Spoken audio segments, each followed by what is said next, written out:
Oke, anak-anak peserta didik sekalian, kita lanjutkan setelah kita melihat tentang eh, kisah mengembangkan talenta, kisah orang-orang sukses, dari orang-orang yang memiliki keterbatasan.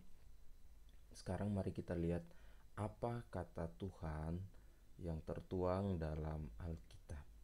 Kita ambil dari Matius 25 ayat 14 sampai 30. Nah, teman-teman peserta didik sekalian, karena bacaan ini cukup panjang, saya minta untuk juga bisa belajar sendiri, membaca sendiri. Ya, intinya bacaan ini adalah tentang talenta. Ya, sebab hal kerajaan sorga itu sama seperti seorang yang mau bepergian ke luar negeri, yang memanggil hamba-hambanya dan mempercayakan hartanya kepada mereka.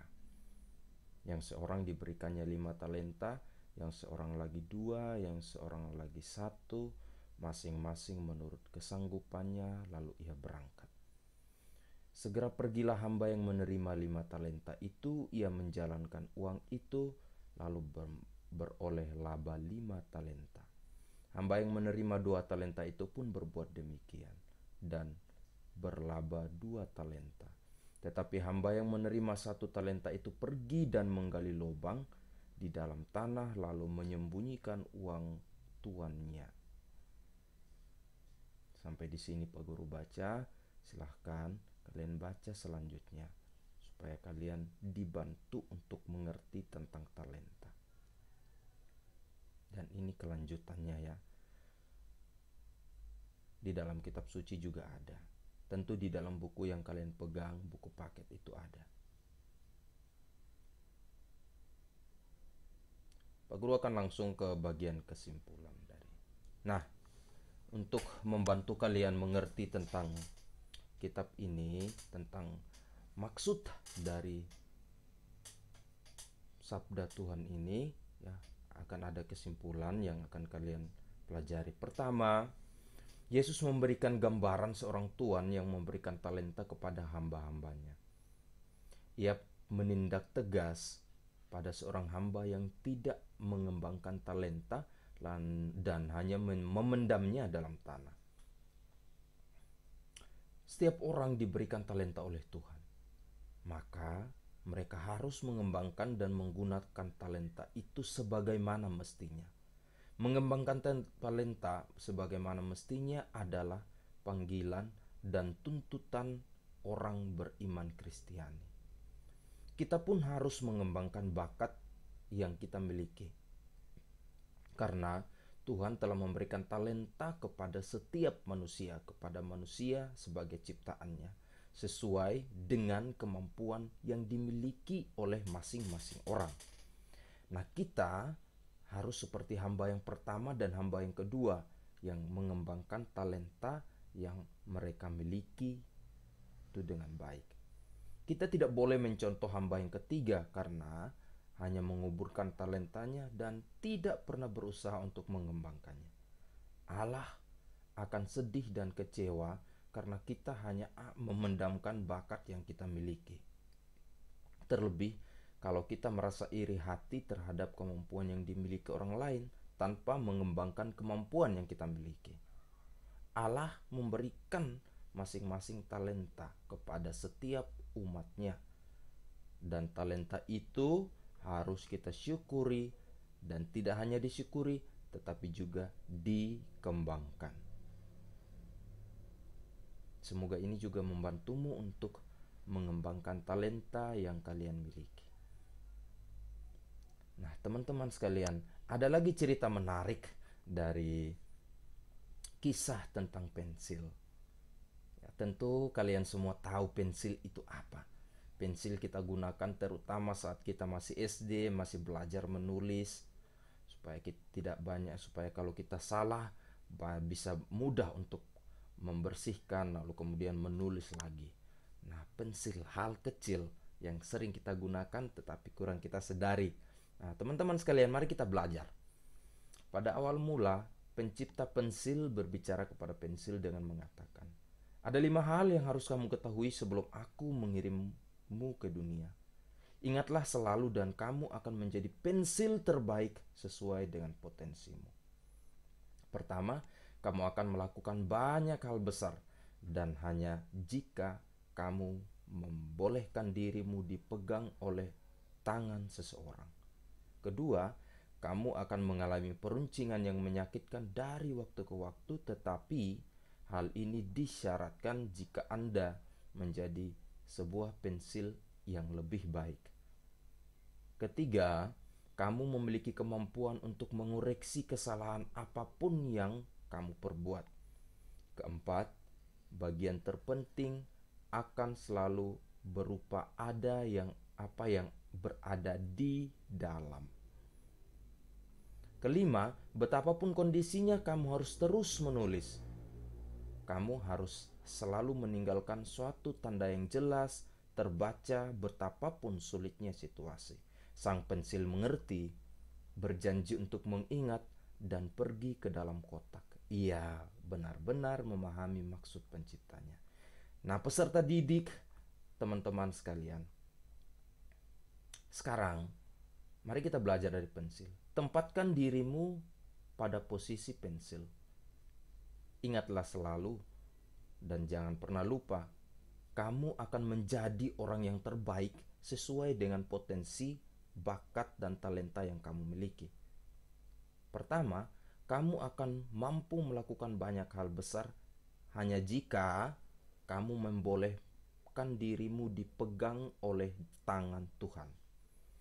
Dan kemudian membiarkan orang-orang lain untuk juga membantumu mendapatkan pemberian yang Anda miliki.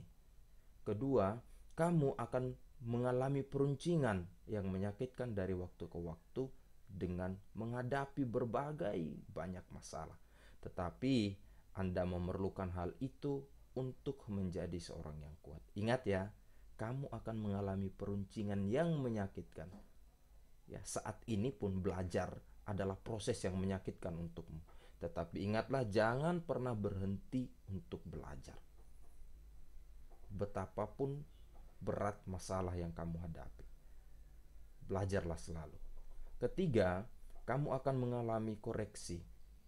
Kamu akan mampu mengoreksi berbagai kesalahan yang mungkin kamu perbuat agar bertumbuh menjadi pribadi yang lebih kuat dari kesalahan-kesalahan itu. Keempat, bagian terpenting dalam dirimu itu berupa apa yang berada di dalam dirimu, bukan apa yang ada di luar ya. Jadi maksudnya adalah sesuatu yang lebih penting itu sesuatu yang tumbuh dari dalam dirimu. Itu yang kemudian akan membuatmu menjadi pribadi yang lebih kuat. Kelima, pada permukaan apapun yang kamu jalani, kamu harus tetap meninggalkan tanda yang baik. Betapapun situasinya, kamu harus terus mengabdi pada Tuhan dalam segala hal.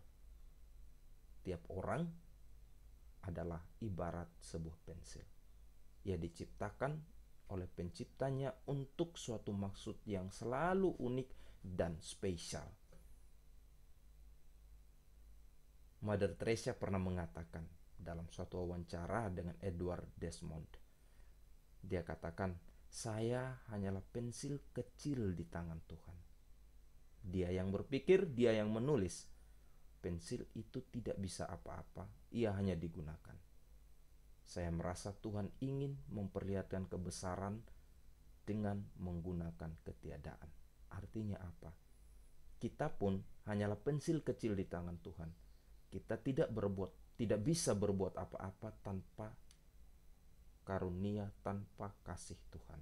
Maka biarkanlah diri kita dibimbing oleh tangan Tuhan itu sendiri.